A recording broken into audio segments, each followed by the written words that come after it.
Alors voilà, flèche noire, je clique à côté du mot pour le désactiver. Bon, vous avez compris que dans Illustrator, si on veut modifier quelque chose, il faut absolument l'activer.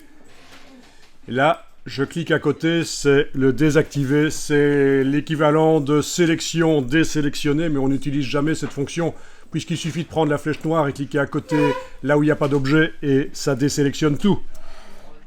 Donc, nous avons affaire à un mot qui a des problèmes.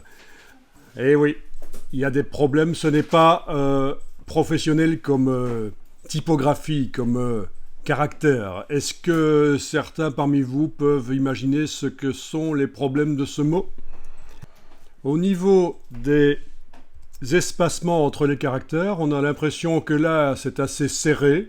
Et puis là, tout d'un coup, il y a des grands espaces. Vous voyez?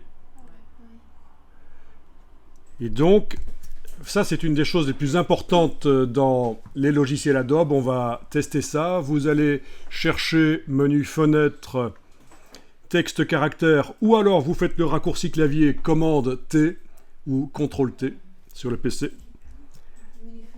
Fenêtre texte caractère, mais sinon le raccourci commande T fonctionne. Et alors ici, vous avez la palette caractères. Ça arrive avec la palette paragraphe et la palette OpenType. C'est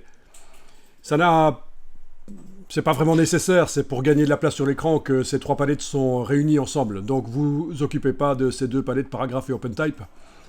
Et alors ce qui nous intéresse, c'est ceci. Actuellement, on est en auto.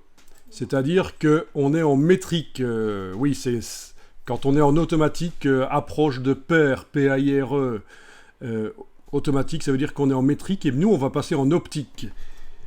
Allez-y, passez en optique, et regardez ce qui arrive au texte en même temps.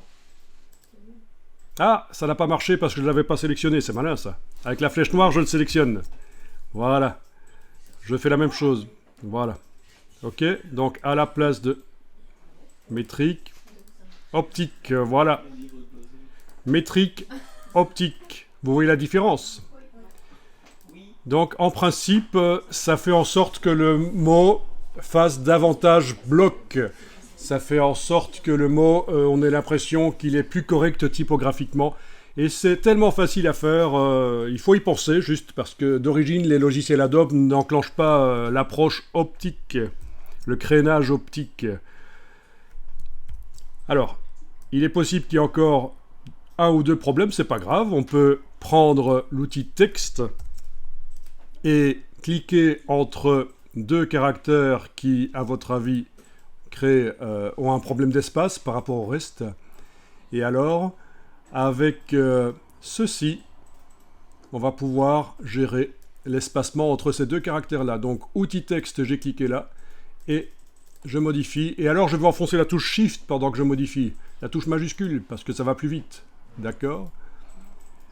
Donc voilà, vous pouvez régler quelques petits problèmes comme ça, éventuellement. Avec la touche Shift, ça va plus vite. Voilà.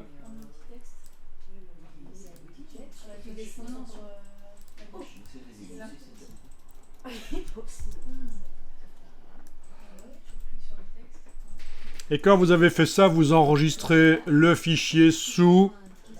Ah ben tiens, je vais cocher ne plus afficher. Comme ça, ça ne m'affichera plus cette option d'enregistrer soit sur l'ordinateur, soit sur le cloud. Et je vais dire j'enregistre sur l'ordinateur. Donc, fichier enregistré sous. Voilà. Et alors, je vais l'appeler Kerning 02. Comme ça, on garde la progression dans tout l'apprentissage qu'on fait là.